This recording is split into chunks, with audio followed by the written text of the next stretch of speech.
Hey watch lovers, Brad from Brent Miller Jewelers. And today we're going to take a quick look at the Omega Speedmaster racing here on my left and compare it to the Tudor Black Bay Chrono with this lovely panda dial. Admittedly, I don't know if I haven't had both these in stock at the same time, but my owner said today, have you done a comparison with these two? And I went back through, I don't think I have. And really, shame on me if I've missed it, if we've had these in stock previously at the same time. So I'm going to do it today. Now let's go over the dimensions quick. So I measured the case diagonally across here on the Omega at 44.3, which is pretty true to the listed 44.25 case size, versus 41.5, same measurement kind of diagonally across here on the Tudor.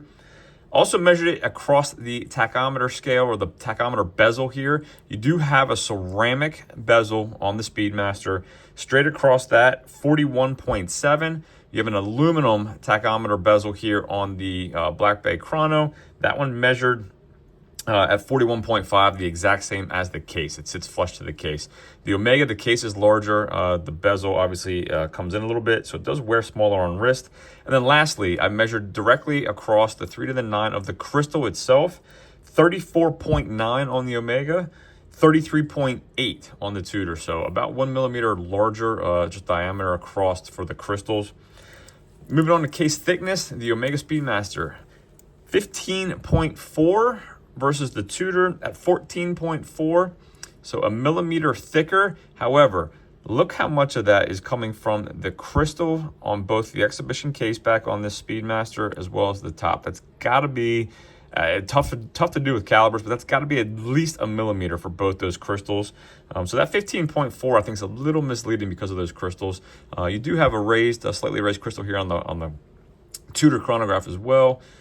Lug to lug, both of them an even 50 millimeters. And, you know, I did this side by side. It does appear to me just visually that the Omega lug to lug is longer. But again, I measured them even 50 on both of them. 21 millimeter lug widths. 21 millimeter lug width on the Speedmaster. 22 on the Tudor. Tapering down to 18 at the last link for both of them. And then back out, I'm going to put this down here gently. The deploying style clasp, we have a dual trigger push button deploying clasp. Clasp itself is 21, matching the lug width. Exhibition case back, again, that's going to have the Omega in-house 9900 movement, 60 hours of power reserve. And I weighed this on the full bracelet, 187 grams. So you can see the movement there again. Large sapphire crystal on that case back. Signed screw down crown. Only 50 meters of water resistance though on the Speedmaster. So that's one thing to significantly differentiate. And on that Tudor, again, you had a 22 millimeter lug width tapering down to 18. And we have a flip lock style clasp, the ceramic ball bearings. Solid stainless steel case back. The clasp itself tapers back down to 20. So 22 to 18 at that last link to 20. So just a slightly thinner, or I guess not thinner, but width-wise, 1 millimeter smaller on the clasp itself. We have the caliber MT5813. If you're familiar, that's the Breitling's B01 movements here in the Tudor. 70 hours of power reserve. And on bracelets, full bracelet, 184.7 grams. So about the same weight, just a couple grams. So overall, we do have the screw down crown, the signed screw down crown on the Tudor as well. However, we do have 200 meters of water resistance because we have a screw down crown. If I misspoke, the crown is signed, but it is not screw down. So I think I may have said screw down. It is not a screw down crown on the Speedmaster. So again, 200 meters water resistance, 50 meters of water resistance. So again, I think they're both great looking watches, both great options.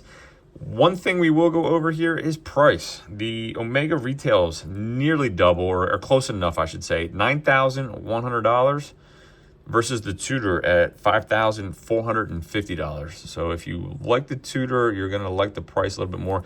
We have a date window at 6 o'clock on both of these, both of the bicompass dual subdial layout here.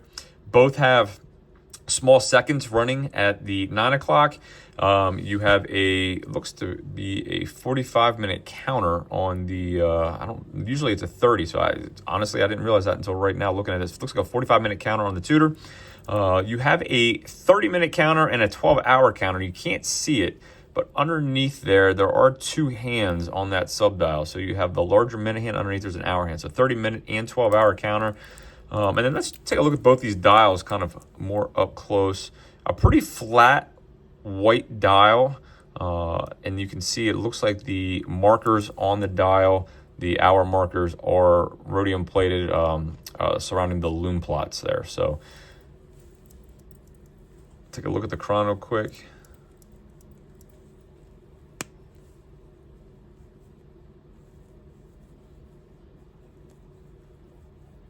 Nice touch of red on that chrono seconds hand, as well as your 200 meter there. Depth rating for your water resistance.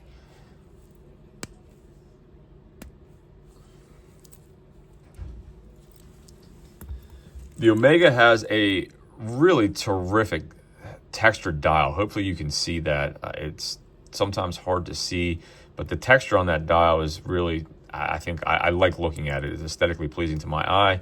Let's see, looking at the stick markers here for the hour indices, they're also blackened. I'm not sure if they're blackened rhodium plated, but they are definitely blackened to kind of pop off that dial a little bit more. If you just compare just a little bit more contrast on the hour markers compared to your just rhodium plated. Touch of orange, touch of red here. And then I will say the date window is larger on the Tudor to my eye compared to the Omega. Additionally, due to the movements, the date wheel is a quick set date on your Tudor versus a independently operated hour hand on your Speedmaster.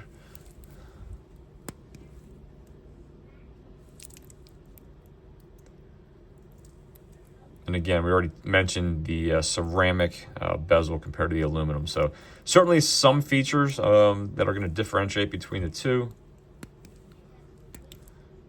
Let me throw these both on wrist real quick. We'll do a loom check and we'll wrap this one up. So again, I have a 6 3/4 inch wrist.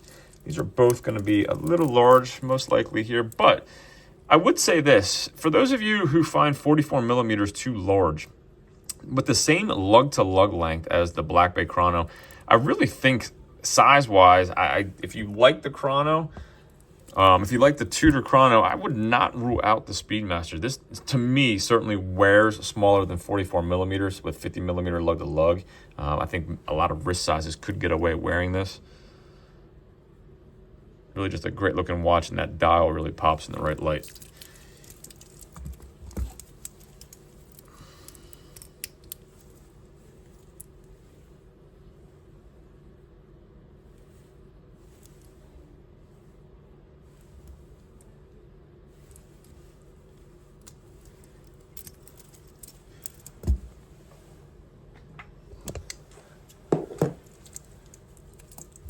As always, thanks for viewing. Greatly appreciate it. If there's anything I can do for you, shoot me an email, brad@brentlmiller.com, and let me know which one of these you're picking. You're going to go with the Omega Speedmaster Racing or the Tudor Black Bay Chronograph. We'll see you in the next video.